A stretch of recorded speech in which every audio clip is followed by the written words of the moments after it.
El Cusco es la ciudad viviente más antigua del continente americano.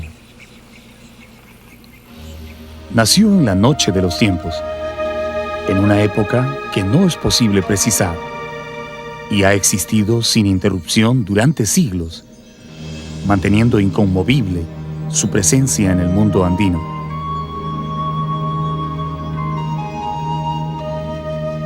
Asentada en las alturas de la cordillera de los Andes, a 3.350 metros sobre el nivel del mar, el Cusco ya era una ciudad con más de 200.000 habitantes, cuando los conquistadores españoles la vieron por primera vez en el año 1533.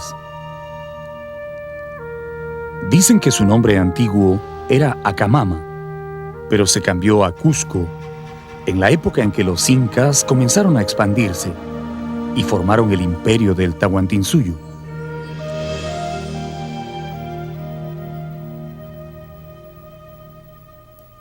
Los reyes incas dividieron su imperio en 4 partes y pusieron como punto o centro la ciudad del Cusco, que en lengua particular de los incas quiere decir ombligo de la tierra. Llamaronla con buena semejanza ombligo porque todo el Perú es largo y angosto como un cuerpo humano y aquella ciudad está casi en el medio. Inca Garcilaso de la Vega, Comentarios Reales. En los años dorados de la época imperial, los incas embellecieron su capital con numerosos santuarios, palacios y centros ceremoniales tan sólidamente construidos que han resistido admirablemente el paso del tiempo y hoy constituyen el mejor testimonio de la grandeza de esa civilización.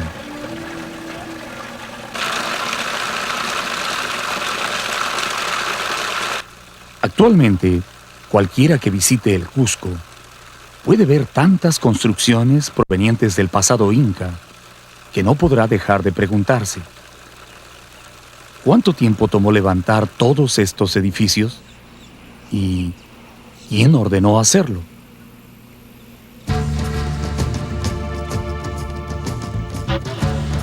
Los historiadores coinciden en señalar que fueron 14 los incas que gobernaron el imperio.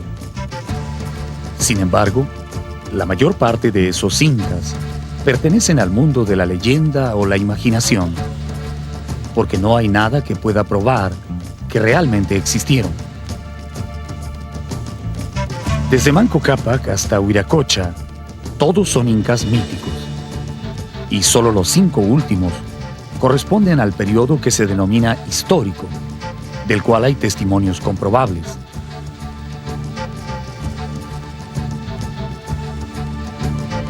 La época de esplendor del imperio duró apenas 100 años, y fue en ese lapso que se sucedieron en el poder los 3 incas más importantes: Pachacútec, su hijo Túpac Yupanqui y su nieto Huayna Cápac.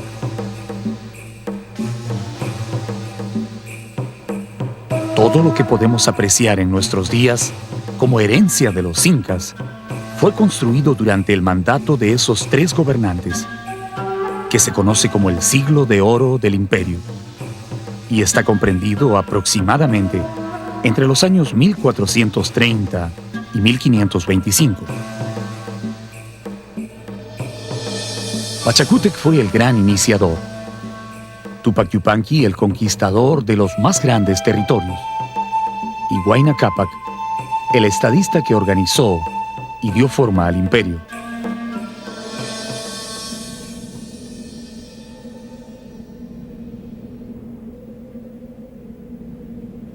Los cronistas afirman que Pachacútec fue un gran arquitecto. Mientras su hijo Túpac Yupanqui guerreaba, extendiendo las fronteras del imperio, él se dedicó a diseñar los baluartes y centros ceremoniales que harían famosa a la ciudad del Cusco.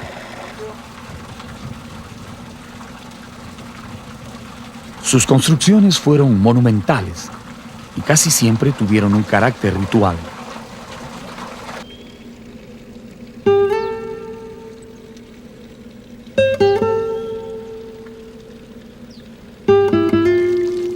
Las fuentes de Tambomachay, situadas a pocos kilómetros del centro del Cusco, fueron construidas en ese tiempo.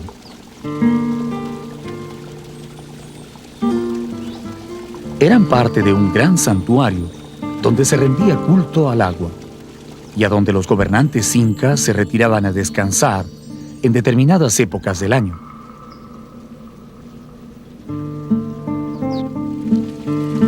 Es una construcción típica del periodo imperial, con grandes muros y ventanas de piedra, talladas y pulidas con increíble maestría.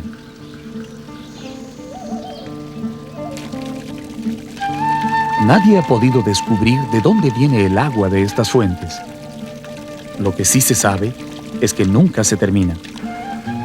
Durante todo el año traen la misma cantidad y siempre es agua limpia y pura.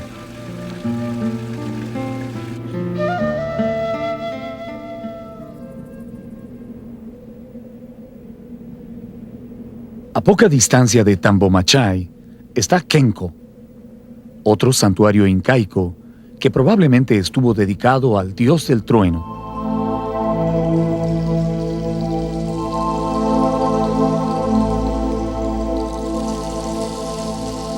En el centro de este lugar se levanta una gran roca que antiguamente fue esculpida con imágenes de pequeños sapos y monos, pero que luego fue destruida en el tiempo de la colonia por los sacerdotes extirpadores de idolatrías, que no deseaban dejar nada que recuerde a los antiguos dioses de los indios.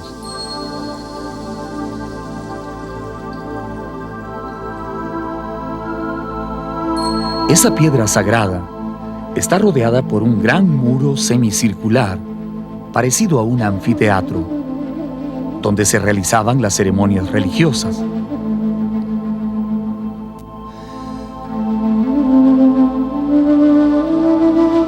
Cuentan que las hornacinas servían para colocar a las momias de los incas difuntos o de antepasados importantes, que siempre eran invitados a participar en los rituales.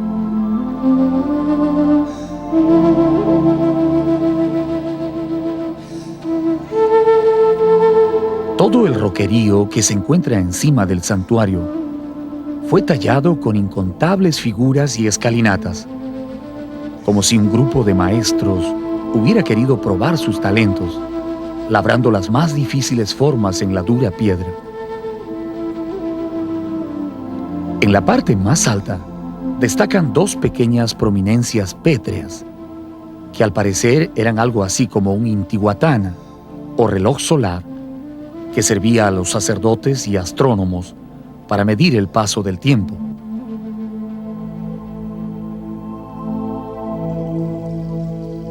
Curiosamente, durante el solsticio de invierno, los primeros rayos de sol que llegan a Kenko caen sobre estas rocas, formando una extraña figura que parece un puma con los ojos brillantes.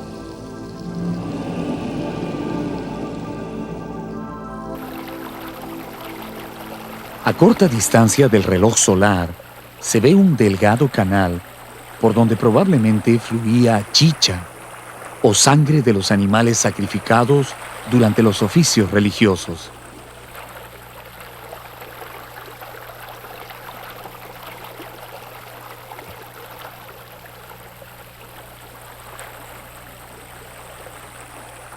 En la parte baja, el canal se divide en 3 pequeños ramales. Para los sacerdotes andinos, si la sangre fluía por el centro, significaba que el sacrificio era del agrado de los dioses. De lo contrario, ese era el comienzo de una época con los peores augurios.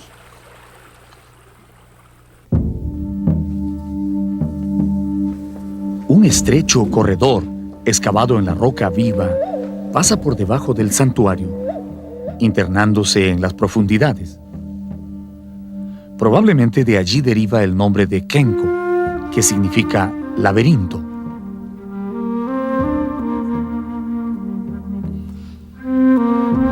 El pasaje conduce a una misteriosa cámara subterránea, que es una verdadera obra maestra del tallado en roca.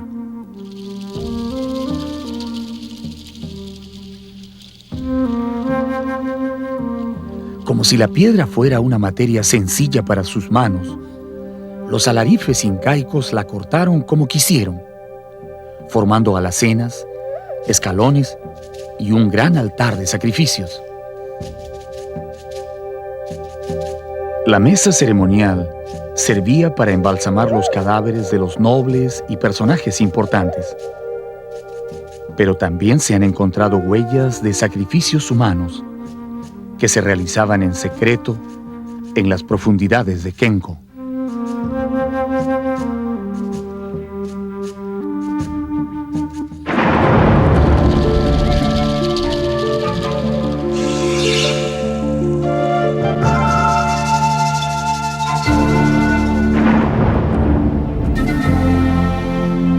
Los hombres que construyeron estos muros pensaban en un reino que no terminaría nunca. Creían firmemente que su pueblo era el escogido del cielo para gobernar el mundo entero. Por eso construyeron Sacsayhuaman, para honrar a sus dioses y dejar un testimonio imborrable de su paso sobre la tierra.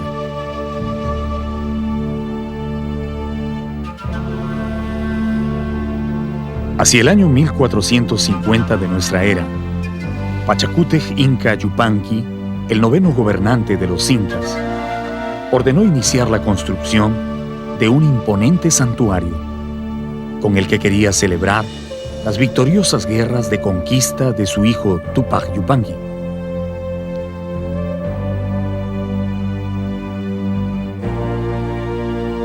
Utilizando la mano de obra de miles de mitmas, trabajadores especialmente traídos desde lejanas provincias, encargó a sus arquitectos construir un conjunto de recintos, baluartes y torreones en las suaves colinas situadas al norte del Cusco.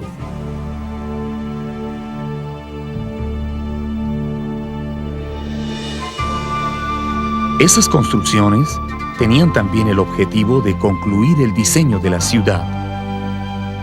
Sacsayhuaman sería la cabeza de esa extraña ciudad con forma de puma que era la capital del imperio.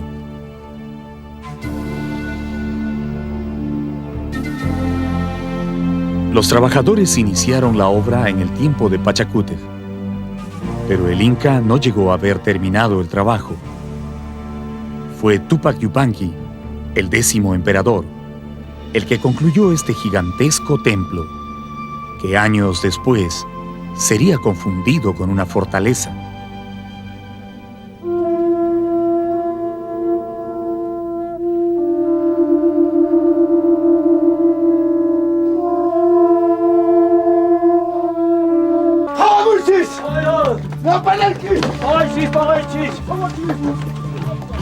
En el año 1535, cuando los conquistadores ya habían capturado el Cusco, Manco Inca, el Inca nombrado por los españoles, decidió rebelarse y levantó un gran ejército con el que logró sitiar la ciudad por varios meses. Después de sangrientas batallas, los indios se vieron forzados a retroceder y se atrincheraron en el santuario, logrando resistir por más de 20 días. Allí murió el valeroso guerrero Cahuide, que según los cronistas, fue el encargado de la defensa del último torreón. En el torreón más alto los indios tenían por capitán a un orejón tan valeroso que se le podría comparar con los romanos. Llevaba una adarga en el brazo y una porra en la mano, con la que asestaba mortales golpes a los españoles y también a los indios que se querían rendir.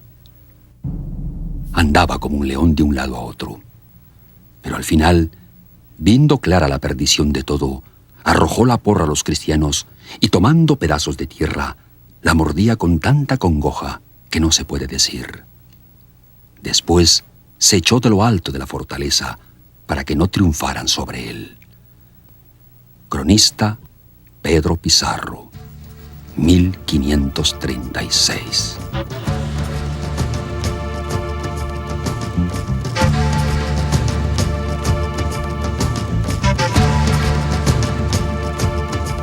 Para los conquistadores que presenciaron esa batalla, Sacsayhuaman quedaría en el recuerdo como la fortaleza donde resistieron los indios, y así la describieron en sus crónicas. Solo los naturales sabrían para siempre que fue en el gran santuario el lugar donde terminó la rebelión de Manco Inca.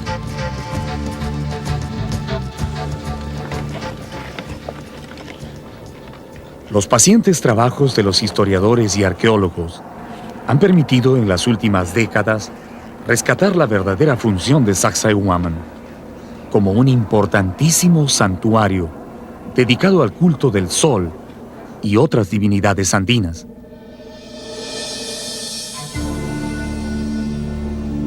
En su época de mayor esplendor, el Cusco no tenía necesidad de una fortaleza para defenderse, y no era una costumbre de ellos construirlas.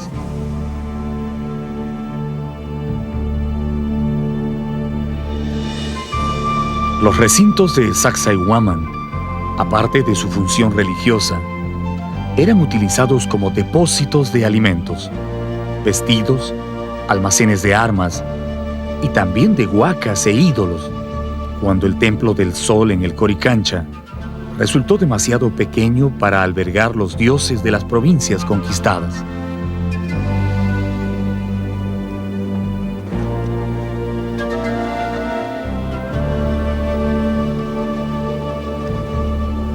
Las excavaciones arqueológicas realizadas en la parte alta del conjunto dejaron al descubierto las bases de los torreones de los que hablan las crónicas antiguas.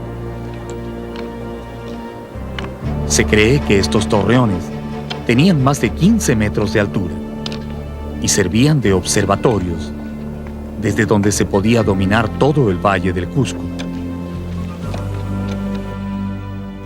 Sobre el cerro que está encima del Cusco, hay una fortaleza de tierra y de piedra con sus ventanas grandes que miran a la ciudad, y una torre principal en el medio que tenía tantos recintos que una sola persona no la podría ver en todo un día.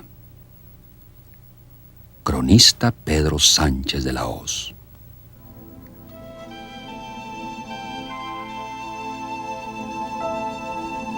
Desde la primera vez que lo vieron, los conquistadores quedaron pasmados ante las dimensiones y belleza de Sacsayhuaman.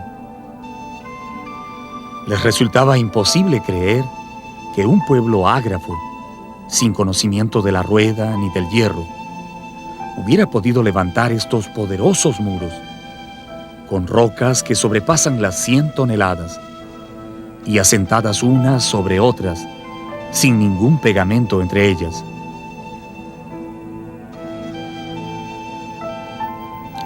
Al que las ha visto y mirado con atención, le hacen imaginar y aún creer que son hechas por vía de encantamiento y que las hicieron demonios y no hombres.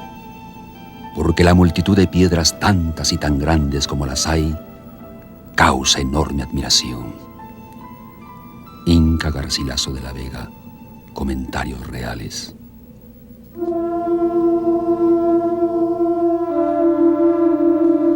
Como la mayoría de las construcciones del imperio, la arquitectura de Sacsayhuaman se caracteriza por dos cosas: es sólida y de líneas sencillas.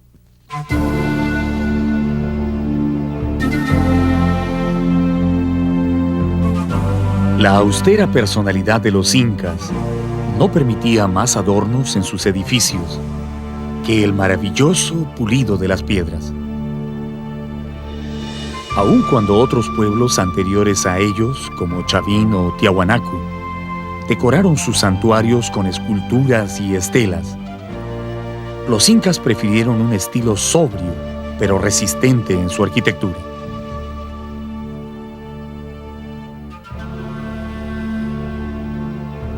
Este lugar, conocido como el Trono del Inca, situado frente a las murallas, es una muestra de la perfección a la que llegaron en el tallado de la piedra. Perfección que hace innecesario cualquier adorno.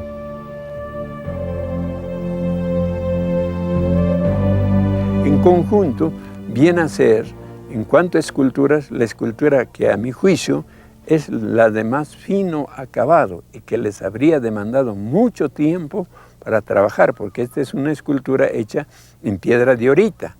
Y la diorita es más dura que la andesita y la caliza, por lo tanto, aquí han tenido que hacer un trabajo muy fino. ¿Qué tipo de herramientas pudieron haber utilizado para lograr esta perfección en los cortes de la piedra? El Museo Inca de Cusco exhibe las plomadas, las barretillas, las barretas, inclusive unos cinceles de bronce de toda dimensión y luego el frotamiento que remata todo el acabado de la superficie de estas esculturas.